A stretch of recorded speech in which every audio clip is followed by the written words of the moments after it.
I have a dream. It is a dream deeply rooted in the American dream. I have a dream that one day this nation will rise up and live out the true meaning of its creed.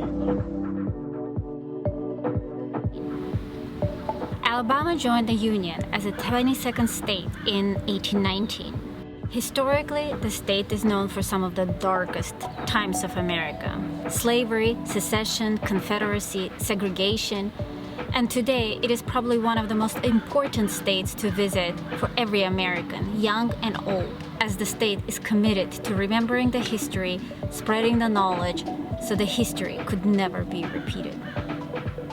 So we started our trip to Alabama. Is from the northern part of the state, and the biggest city over there is Huntsville, and there is absolutely incredible nature around the city. I already uploaded the video, so definitely check it out. It's linked in the description. Just fantastic. Then from Huntsville, we headed down to Birmingham. It's about an hour and a half of a very easy drive.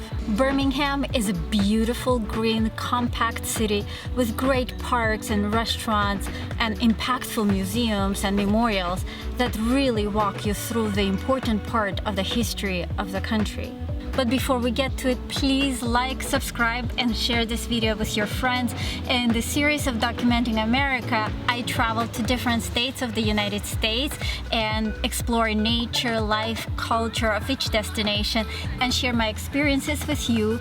Every Sunday I upload a video. Also twice a month I send a newsletter where I just share my itinerary and what I saw and thoughts and processing of everything I saw. So please sign up. It's in the description and enjoy. And now let's go to Birmingham. Story of Birmingham actually began only after the United States Civil War. It was founded during the Reconstruction period in 1871. Post-Civil War, the railroad bosses and land developers and also merchants, they all got together and moved to this area because this area is the only place in the South that has all three necessary ingredients to produce iron. So they established Birmingham, Alabama, specifically for this reason. Colonel James Withers Sloss, a North Alabama merchant, in 1881, Sloss began the construction of Sloss furnace and revolutionized the industrial world of South and really truly changed the way of life. It is crazy to think about it that as much as they were holding on to slavery, the economy of South actually grew when slavery ended. The Sloss factory provided materials all over the United States and auto industry and buildings and railroad industry. Thing is that at that point, slavery was substituted by severe segregation. It was coming from top to down. There was no equal pay, of course, and they had everything separate, different bathrooms, different punch clocks. The very beginning, ever since the factory was opened, a lot of people were getting injured and even die. Long hours, heat, gas, and they were saying don't kill a mule because mule costs $25. But if a man dies, man can be replaced. So there was absolutely no value of life. In 1971, Sloss furnaces shut down.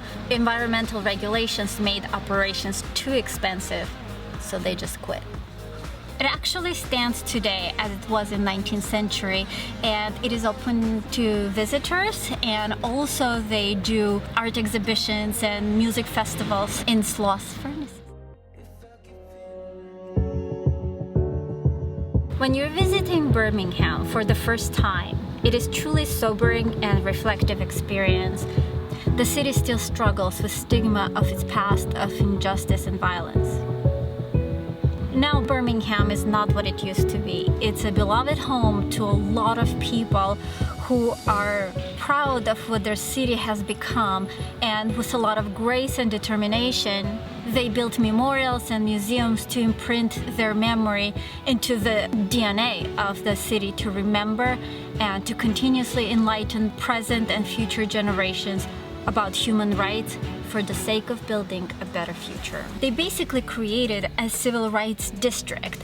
There's a 16th Baptist Church and Civil Rights Institute, and also across the street there's Kelly Ingram Park with some powerful sculptures that tell the story of the movement, and even more so, its fierce resistance.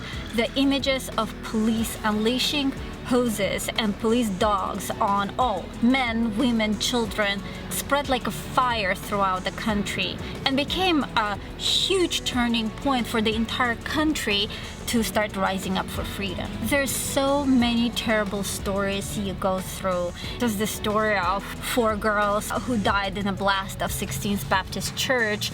That was another huge turning point for the country. In 1963, 4 Klansmen put dynamite under the front steps of the church, and when the blast happened, 4 girls died. And out of 4 people, they prosecuted only 1. Interesting fact, Doug Jones, who was a senator of Alabama a couple of years ago, is the one who reopened the case decades later and prosecuted and convicted 2 more for murder.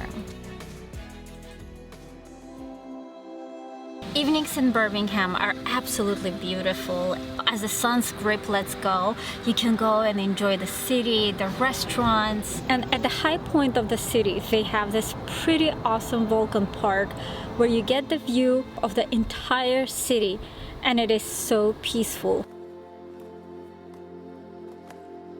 This park is sitting right on top of Red Mountain, and in the park there's this giant Vulcan statue overlooking the city. In Roman mythology, Vulcan was a god of fire and blacksmithing, born to Jupiter and Juno. It's the biggest iron statue in the world, and it was basically an advertisement of the iron industry of Birmingham. It was built in 1930s, so almost 100 years ago. And you can take an elevator up and enjoy the view of Birmingham, Alabama.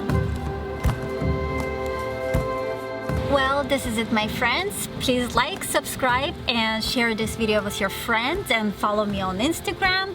And all the links and addresses are in the description box below.